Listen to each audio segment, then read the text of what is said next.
What is up, everybody? It is Alex from Heavy New York calling from the quarantine zone again, and this time we return with Chris of Suicide Silence. Great to talk to you again, man.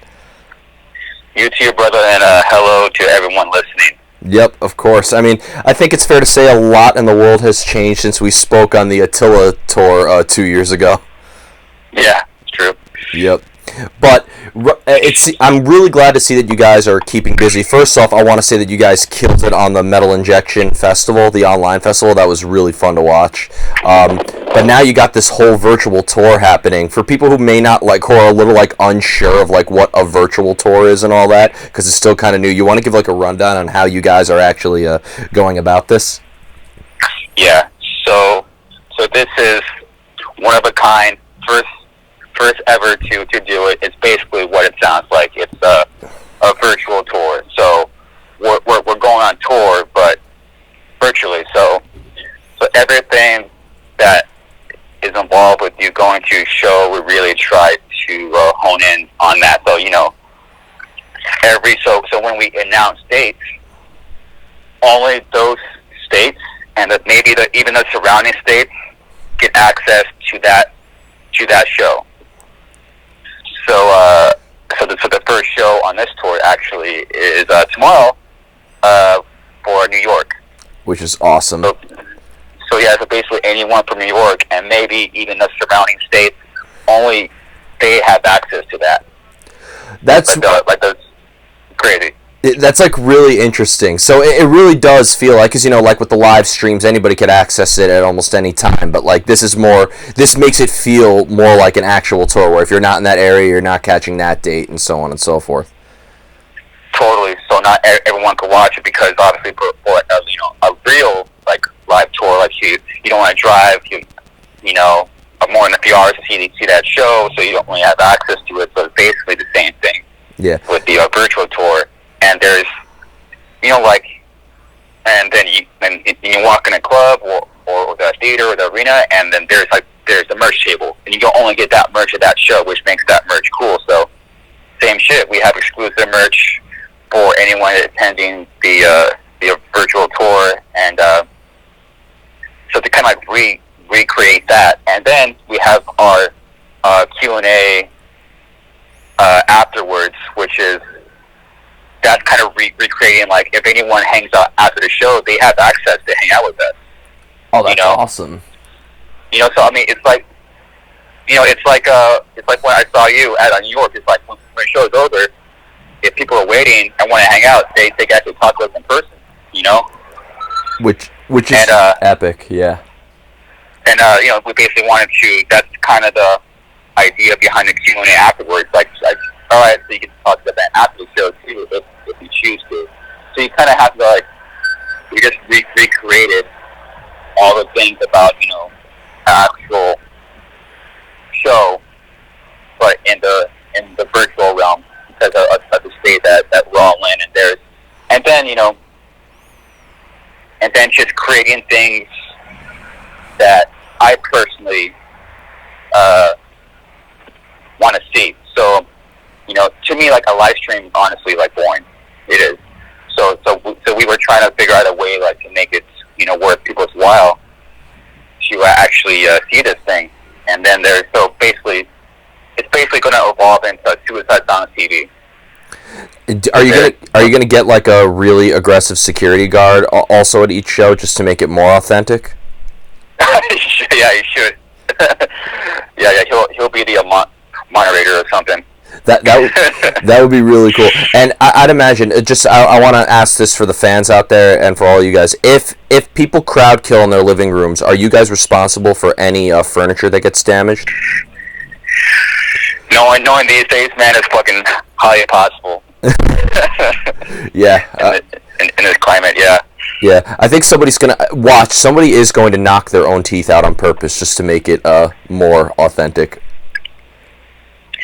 Fuck it, and that's encouraged. It's kind of like ordering a UFC fight or something.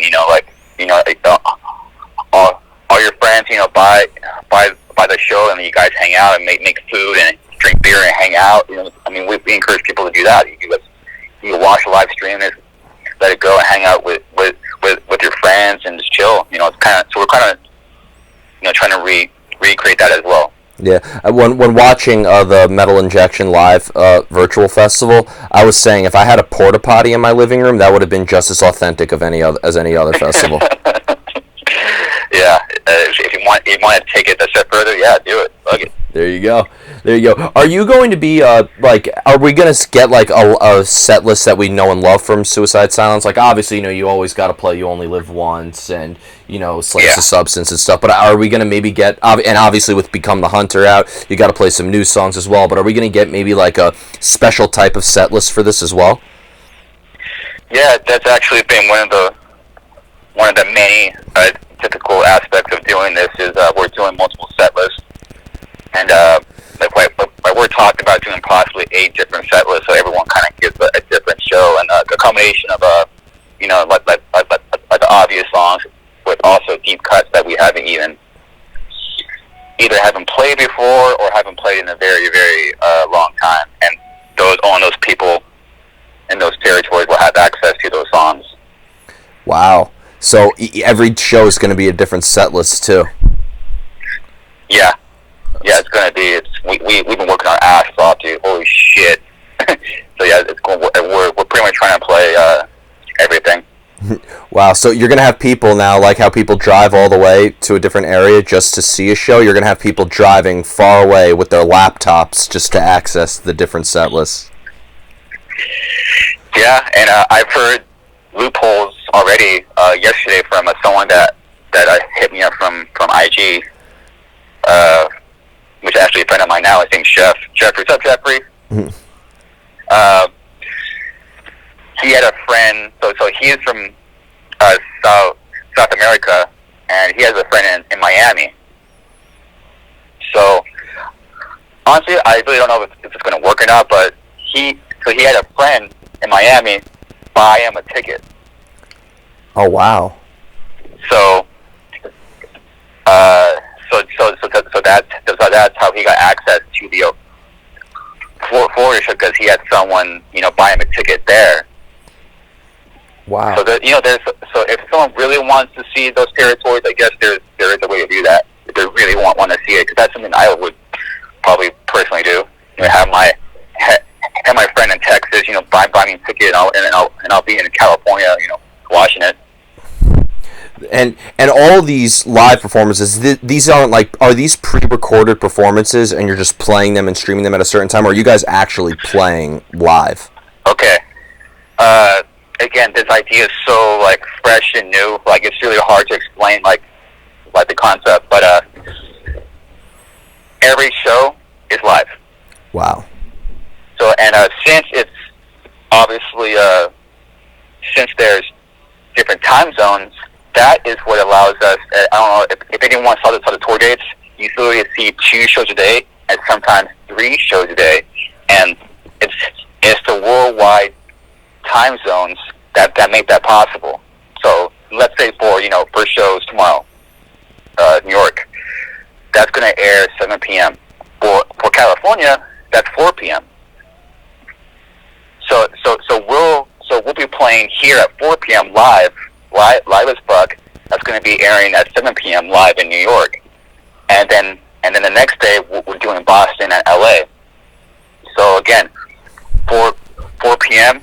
we'll be streaming from California live to air in Boston at 7 p.m. 3 hours later, we could play a show again at 7 p.m. for California at 7 p.m. It's crazy, dude. It's so fucking nuts.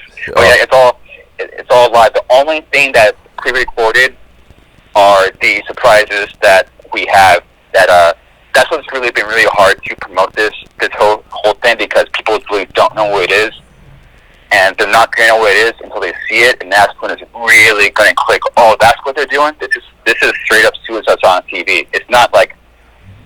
That's why I can't call it a live stream, because it's not a live stream. Yeah. It's straight up like a full on like TV show going on. That's really awesome. I think and I'd imagine you guys got to get like the tour vibe going. Like you have to feel a little bit under pressure to do sound check in time, and and all you got to try to get the touring routine going. totally. This is super like high pressure shit, and the risk for us is super high. But luckily, you know, if anyone listens to our self-titled record, you know, we fucking take risks, and we've been building our risk taking muscle our whole career. So when this idea came about, and we knew the high risk of it, we're like, fuck it, let's do it. We all loved it, and we all thought it was fresh, and so we just took it and ran. Definitely. I think that's what I've always admired about Suicide Silence, is that you guys have a sound that defines you. Like, you know, everybody knows and loves Suicide Silence. You guys have triumphed over a lot, but you're not afraid to take risks. In the end, you're doing this because you love doing. And I kind of wanted to talk about Become the Hunter in a way, because I talked with it about Mark, and like, first off, I really enjoyed Become the Hunter. It's absolutely awesome. Are you going to be playing like a lot of songs off of Become the Hunter for this as well? Because you know, a lot of people, when the Ginger tour was announced, we were excited to hear a lot of that new stuff. Yeah,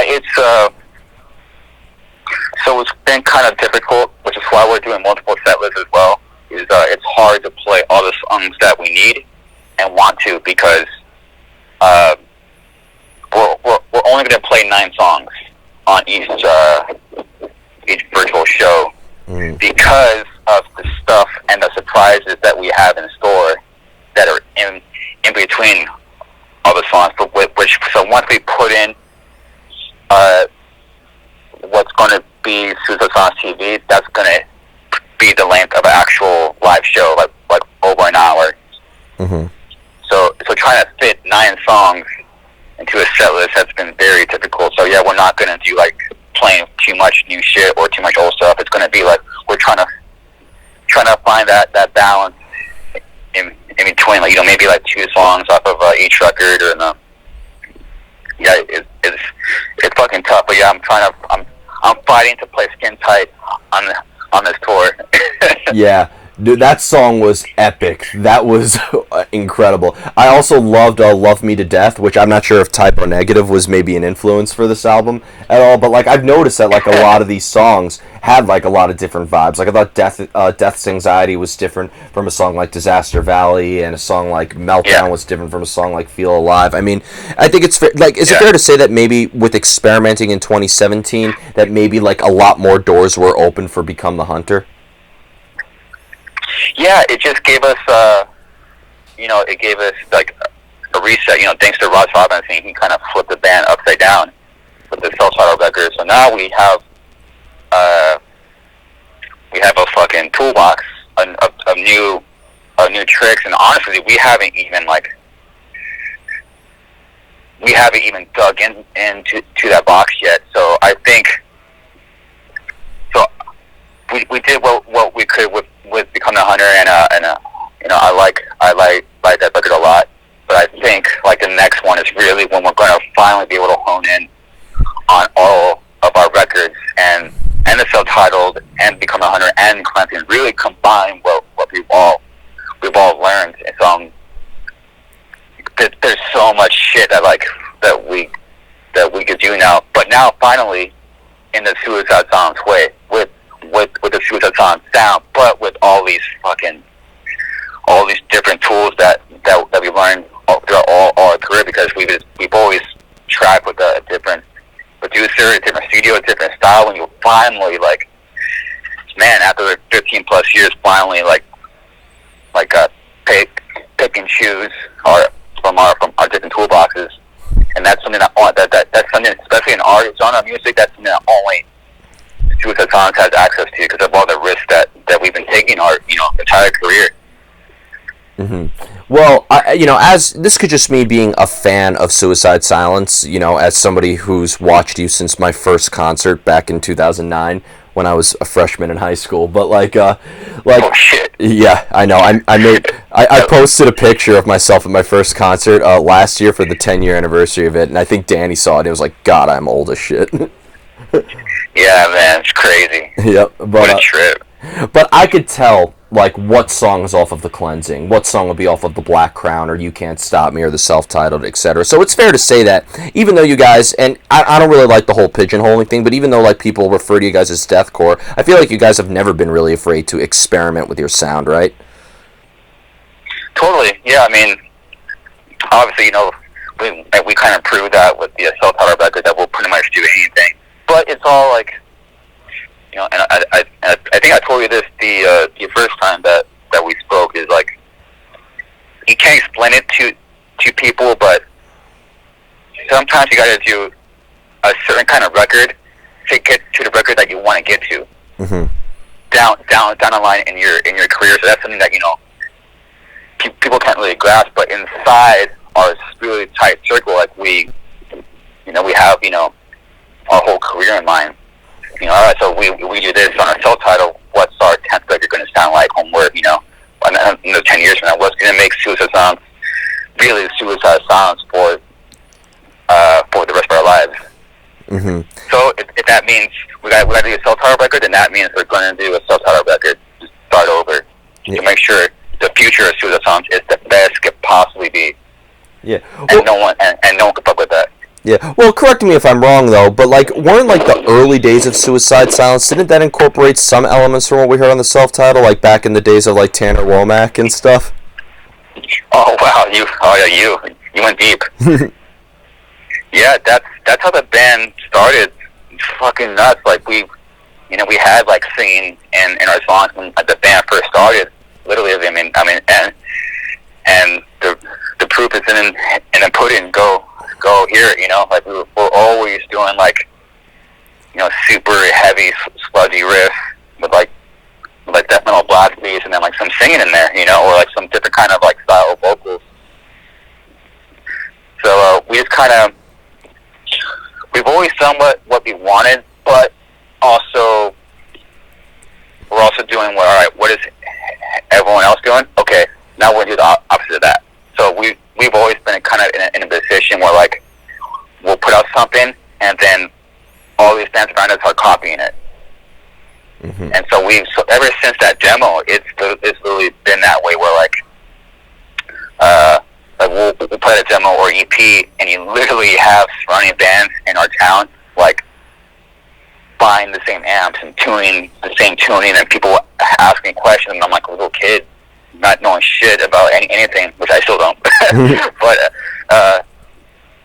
so ever since literally that first demo, literally we've been put in a position where every record we kind of have to take like these fucking crazy turns. And sure enough, with like, you know, 2016, that's when, you know, I think the genre has been very stale. So all right, we do a self-titled record to kind of do like a left turn, and we're still doing that. Yeah, and I think it's fair to say that when you look at like the Cleansing and No Time to Bleed, and you know the self-titled and everything, it is like it almost is kind of like a self-portrait on who you and Mark and Danny and Alex and everybody in the band are at that time, right? I think you guys have a good way of like using your instruments to create a self-portrait, right? Yeah, totally. I mean, that's what, you know, I think that's what people in the bands latch onto with the Suicide Sounds, is like that combination of like that super heavy riffs and the blast beats and the super metal stuff with real emotions and real feelings. So we really work hard and work our ass off to really keep that vibe within the band. So yeah, sometimes you gotta start over to make sure that we get back on track. Mm-hmm. And it also speaks to the tours you've been on. Like the first time I saw you, you were touring with Disturbed and Lacuna Coil and Killswitch Engage. But then, of course, you know it's a dream tour for you guys to tour with a band like Whitechapel or Chelsea Grin or something like that. But then you've toured with like, you know, more death metal bands, some black metal bands and stuff. I'd imagine like you. Throughout your career, I think it's fair to say you guys have played, compared to a lot of the bands that are in the deathcore category, you guys probably have played to the most different types of audiences, right? Yeah, you know, we're super blessed to be able to have to get the opportunities that we've been given in our career, like to be in like a band like us, you know, from Corona playing, you know, blast beats and heavy breakdowns to like all of a sudden you're in a fucking arena. Opening up for a Slayer or Mudvayne, like this fucking like we've been so blessed, and to be able to get these chances to represent metal and represent our our subgenre. Just to push it as far as it can, because everyone will benefit from that. It's not just about us, but it's also about everybody else. And and also giving like the fans like an opportunity to hear it. Yeah. And kind of going back to the first time I saw you, like that was one of the best. I guess at that Music as a Weapon tour, it was the side stage or whatever. But like with you guys touring off of No Time to Bleed and Bury Your Dead touring off of It's Nothing Personal, that was just like the ultimate like 2009 stage that represented 2009. I felt for heavy music. Yeah, it was a super big step. I remember like. We had a show at a showcase. What was our? Yeah, so the cleansing came out like a few months earlier, and obviously that had some a lot of success for what it was, and it got everyone's attention. Then that's when like we remember like our booking agent at the time, which now owns Sumerian Records. Our close homie Ash. He fucking fought for us, and super grateful for that guy.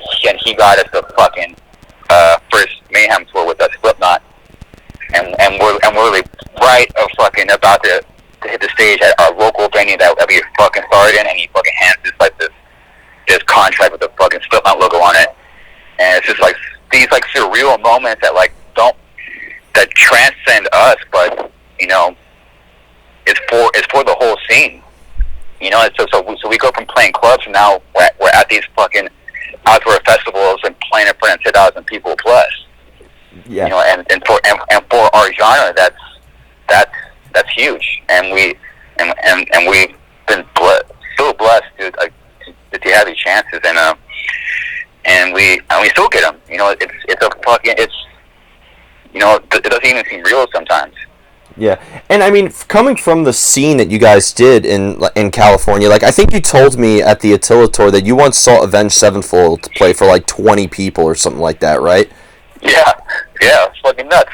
Yeah, like it seems like almost a lot of bands from your region, whether it's Avenged Sevenfold or Atreyu or Bleeding Through or you guys, like it almost just seemed like a lot of the bands really helped. Like not to, I probably am gonna owe Jamie Josta a shit ton of money for saying this, but like in the context, but high tide raises all ships, right? Yeah, it's, even from those days, like Avenged was their own thing, and like when they played Showcase, they were their own thing, and it's really cool to like see like how far they took it, because those guys fucking worked hard. They worked their ass off behind the scenes, and they did it in a very authentic way. So I gotta give my hat off to those guys. Definitely. Super proud of them. Yep. I'm super proud of all of you guys. I mean, that whole region, like every time too, like a band from like your region comes in, people in New York like celebrate it. Like people are always welcome you guys with open arms and everything. And that led me into my final question, because every time I go to a real aggressive extreme show, whether it's seeing a band like Cannibal Corpse or seeing a band like Behemoth or whatever, I've yet to go to one extreme metal concert in New York City without seeing at least one Suicide Silence shirt. You guys have a very, very dedicated fan base. When you hear on how like the music that you guys create really resonates with somebody, does it almost change on how you guys look at yourselves as an artist at all? It's yeah, sometimes like when I'm at home chilling, I have like time to process things like that. Exactly what you just said. Like people just go to shows wearing like the shirts and they buy their records and are so dedicated to the band, and like that to me is like it just doesn't seem real sometimes, and those reminders is what truly keeps us going and keeps me going, because I know like there's just those people out there that just love the band, and that also influences our crazy decision making stuff. It's like what can we do that's that's best for us and best for our fans and the whole genre in general. Sometimes that answer isn't pretty. Like a self-titled record, but it's always 100% for the bigger picture of things. And as long as everything that we do is from the heart and it's pure, regardless of the reaction to it, I think that's what that does Suicide like the most justice as far as for for the years to come. Yeah, and that's why I've actually met a lot of people who actually really appreciated the self-titled album, and including myself. Like Conformity, I loved that song. I think it really showcased an emotional aspect of you and Eddie and everybody else that we haven't seen in anything. Yeah. And I think that whether people like the changes or not, in the end it's coming from you guys. It's not like you're doing it it's not like there's any superficial intentions behind it. In the end, it's just coming from the heart, and I think that's why people admire you. I think everything you guys do is on the more sincere side. Totally, yeah. It's kind of like when you have a really close friend or like a family member, and they tell you something that you don't want to hear, and you get mad at them for it. But in the end, you're like that was real, and you become closer. It's kind of like that. Like we just put out a very honest record that maybe like people got pissed off about, but in the end, it came from the heart, and it's because it's truly because we care we care about our fans and we care about Mitch's legacy, and when we care about what we do, so we got to do like these crazy things just to maintain our honest and authentic style of music. Yeah, of course. And and you guys have definitely been doing it. I consider you guys to be one of the hardest working bands in the whole scene. From past couple of years, you played The Cleansing in its entirety, and then you're doing everything now. Like, I was almost kind of hoping maybe last year you guys would have played No Time to Bleed in full or something like that. Oh yeah. Yeah, but hey, let me ask you this: if I'm allowed to ask this, if you say pass, I'll totally understand. But next year is the 10-year anniversary of the Black Crown. If shows do come back, can we be maybe hearing some of that? Maybe.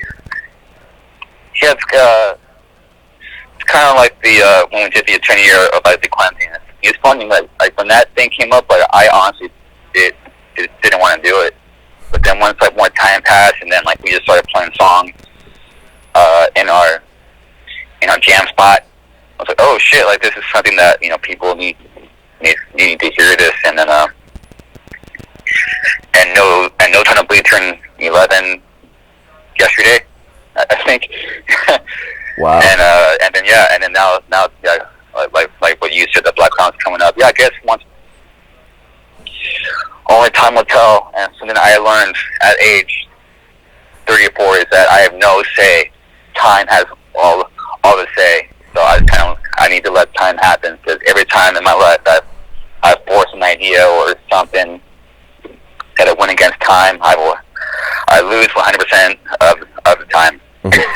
Time has all the say is the next album title. Yeah, I would write that down. There you go. Yeah. So we'll see where we're at next year. We're super blessed to be doing the tour that we're doing now. Shout out to our longtime manager, which besides me is actually the longest standing member of Suicide Songs. He's our Six Beatles Jerry Club. He came out with this crazy idea of doing the virtual world tour, and we're super blessed to be doing that right now. That's probably going to last. Who knows? I'm curious what it's going to evolve to, but yeah, it's a fucking trip, man. Yeah, and we definitely look forward to seeing you back in New York City when all this is over. But Chris, it's always great to talk to you, man. Glad everything's hanging out, and I'm looking forward to destroying all the drywall in my living room for the virtual tour. Oh man, I think we got to start putting clauses and contracts and all these ticket stuff, man. Yeah, and people sign it. Hey, we're not responsible for any broken shit. you're probably going to get, you do know, because of the internet, you probably are going to get somebody trying to complain about that. I hope you're prepared for it. Oh man, fuck it, dude. That's the future. Well, yeah, I encourage everyone to, have hangouts and hang out with friends and in a safe manner, of course. Wear your mask. But yeah, if the show is coming close to your spot, yeah, I mean, we encourage everyone hanging out and eating pizza and watching the show as friends. Yeah, definitely. But also, get tested. It's super easy, trust me. Yeah. Super, and cheap. So yep. I encourage all that stuff. Absolutely. But Chris, great to talk to you. Everybody, we are here with Chris Garza of Suicide Sounds. Be sure to pick up their latest album, Become the Hunter, if you haven't already, and catch them on their virtual tour. We'll see you next time on Heavy New York.